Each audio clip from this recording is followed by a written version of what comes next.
Eman and Kelra, you know, longtime rivals, got the Savages, right? With the Granger.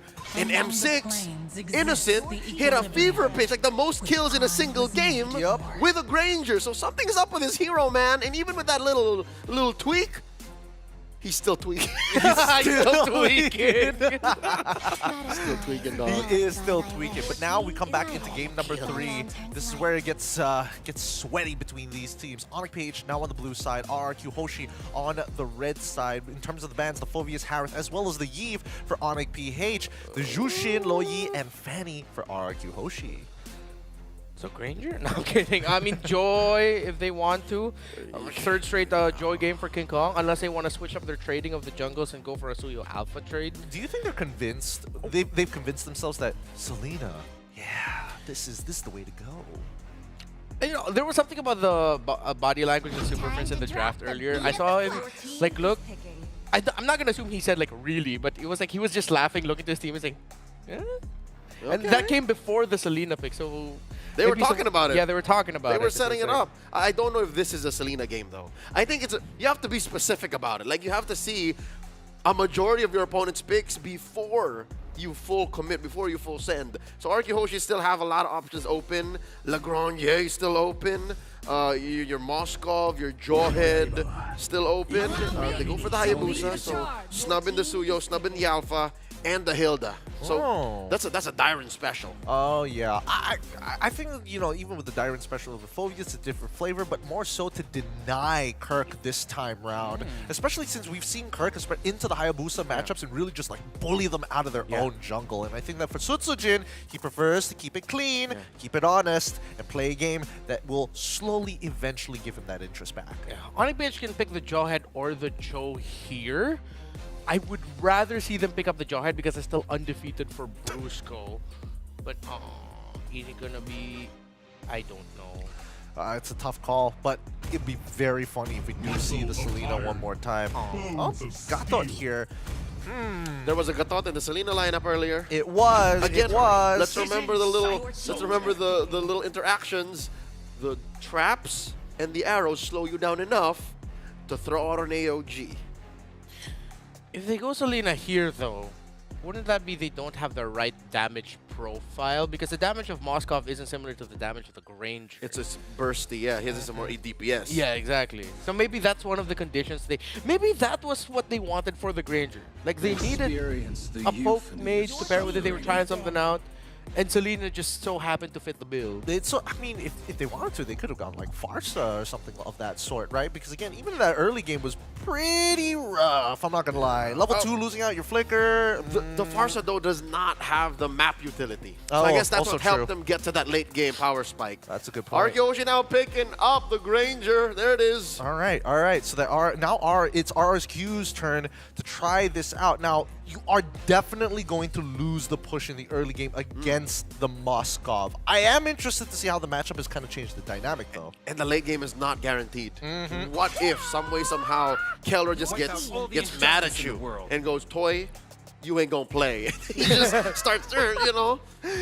It's possible because you can play the map with the Granger, or with the Moskov. You can't with the Granger. Yeah, it's it'll be interesting. I think right now the big question is whether or not where is this Hilda going to go. It is going to be utilized as a flex. But same goes with the Gatot on the other end.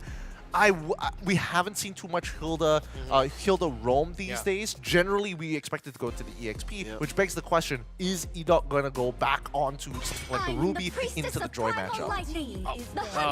Good read. To be a possibility. I like the Edith here. That's a good read. If I'm Onyx PH, I want to see them ban the Valentina so that they're forcing either an Aurora, Farsa, Sicilian type of deal for Rins in the mid lane. Or Vex. Oh, the Vex got banned. Yeah, Vex got banned. So that they can pick up the Khalid Gatot combo. That'll be their front line. And then for their mid, they'll just take like whatever's left and open. I actually want to see Kirk here with the Kali, considering that this Edith's gone, Hilda's gone as well. Just put the Gatot into Brusco's hands again. You can't do the swerve where sometimes Kirk plays Cho. Usually that means a Khalid for them. Not all the time though, but usually. If they are going to be thinking about Khalid, then there should be a consideration for Lucas as well, right? At this point, it's pretty much going to go untouched unless it gets early. Yeah, Lucas eats up Hilda. So I think that should be good for Kirk. Ooh. Oh no, that's the Edok special. Ooh, nice glue. Tigreal winning them game 1. And the glue in the hands of Kirk, so confirmed where this Gatot's going. Wait, is this the right play though? What's the mid? Will it be a Valen again? I mean, they could just jack the farmers to save them and force them into. Oh no, they banned out the Vex already. Oh boy. There it is. Okay, pure making sure that this glue is not gonna get one shot in the middle of a fight. I mean, looking at RRQ Hoshi right now, up until this mid comes out, there's nothing that can technically one-shot the glue. If anything, he's scrambling the rest of RRQ. I think that's the main idea, right? Because again, the team composition needs to clump up together. Oh, they're gonna go for Novaria. Echoes into Implosion. Echoes into Implosion is one thing, but the Netherrealm is still quite a problem. And even so, I think this is the best that Kesku can actually force out from Onyx PH. I think for Onyx PH, they don't exactly have the perfect lineup for it. Their best chance is ending this within like 7 minutes. Not the game, but by 7th minute, it's clear that Onyx PH has the lead, and you're forcing RRQ Hoshi to play from behind. And that's doable because they have a really good draft, like lane to lane, roll to roll. They're winning majority of those matchups. Oh man, right now the score is 1-1. Anybody's game, but only one team is going home. Leo, Remar, take us into game number 3. Yes, we will. So far, it's been a journey. We've learned a lot about what's possible in the meta. We've learned about what's winning these days when you're trading time, gold, and space. And so far, these teams have to take all of that into consideration, learning from 1, 2, and now to the rubber match. Match point. No turning back. The point of no return is upon us. All ye, abandon all hope. Past here. Onyx PH versus RRQ Hoshi. Let's check out the emblems and these early rotations. Real quick, you're seeing you're seeing Impure Rage on Rins. Good friend of ours, Husky, tried out some Novaria yesterday. Do note that there's still a mana weakness to this hero, even if that mana regen or mana costs got adjusted. And now for... Okay. I thought we'd see something a little bit more aggressive. Oh, maybe once he's reached his level 4, then Brusco needs to make sure he's in the mid lane around Super Friends. I'm looking at the mid and the junglers for this one. It feels like out of these two, they're really the ones that can make or break an early to mid game power spike.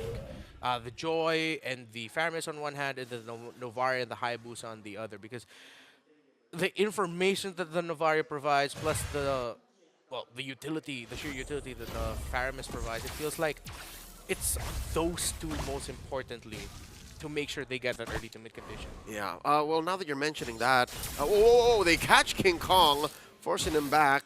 You're gonna have to regen the old-fashioned way. Wow. There's a turtle spawning down in this little corner of the map in about 15 seconds.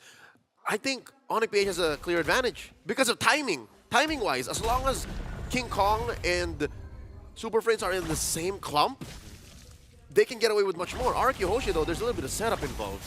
You gotta land that Echoes. Yeah. Weirdly enough, for both of these two, they don't want the other to reach so far into the late game. That's how good the Moscow of the Creature will be at that point. You see them being aggressive and trying to take this turtle. Electrifying Beat's already committed, and King Kong will be able to get it as Susujin was getting zoned out. Tyron left behind here. It's just him against the fam, and it's first blood for the Friends. And they will continue into the purple buff AOG. The aggression of Onyx in a snap. Will Kelra even commit this? It might be a bit too much to ask for. Ida already forced to flicker, and they still connect with the grab. And this whole time, King Kong's retribution has been untouched. Brusco will eventually bite it, but they're not done with Tyron! Another kill for King Kong. Toy is here, and he says, this ain't worth it, man. I'm gonna go back to my lane and farm. And Onyx PH are now farming in RRQ Hoshi's own jungle. Oh, these kind of rotations, these kinds of advantages 3 minutes in, it feels like something you only see in a scrim. But now Onyx PH have unleashed it onto RRQ in game number 3 of an elimination round. Dear God, look, they're still going! Split by the glue, and that's enough for E-Doc to say, let's slow things down. 1.7k and climbing, or well, hovering around that, is the lead of Onyx Philippines. As RRQ Hoshi, they were shock and awed, and here comes E-Doc. to get shock and nod again. Now it's slow things down. Looking at the items so far, Sutsujin about maybe 500, 1,000 gold away from his War Axe, so he can only really play defensively. No one he's hitting so far, and I'd say, you know what, about 4 minutes into game number 3, my theory stands true. You need to get that Echoes in before Rins becomes an actual factor. Because look at this! Oh, just one more and he will go down! The trade combo between the Gatsatkacha and the Faramis. Pull the taunt plus all the magic damage that they can dish out brings Rins really low. He's at around 35% health. Brusco entering the jungle of RRQ Hoshi, trying to get the information and buying time, as it will be a free turtle for Onyx. And here comes Kelra, landing the SOD, and Sutsujin falls. Sutsujin can't catch a break. All this while, Onyx PH was working on the turtle. We haven't even really checked in on King Kong for the past minute or so.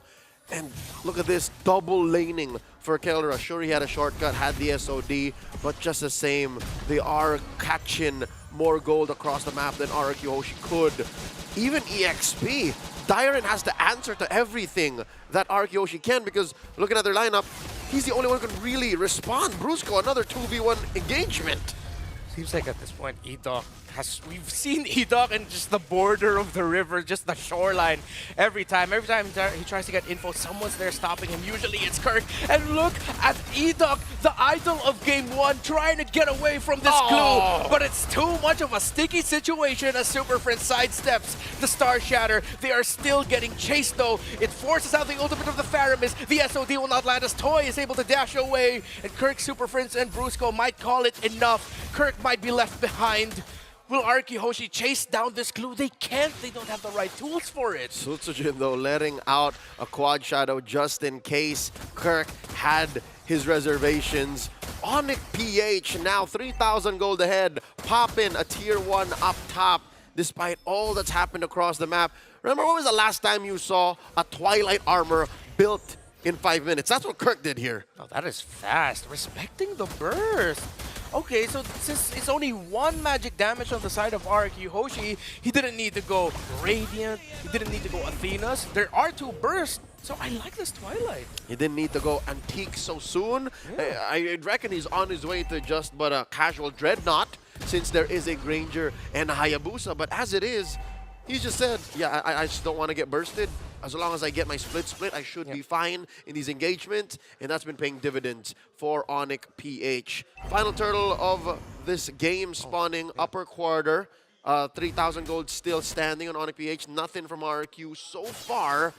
It's been tough to be Sutsujin, man. 0-2-2 this early. Looking for a pull, forcing a Sacred Hammer from Edok. They catch Dyron once more. They see the Hilda, they see the take. The Astral Echo sees all those. Spear of Destruction. AOG! And here comes the Super Fam! The Avatar of Guardian by the Bruiser to set things up. And in a snap, 2 fall on the side of Hoshi as Sutsujin will just try to make space in the map as Onyx is making the map theirs.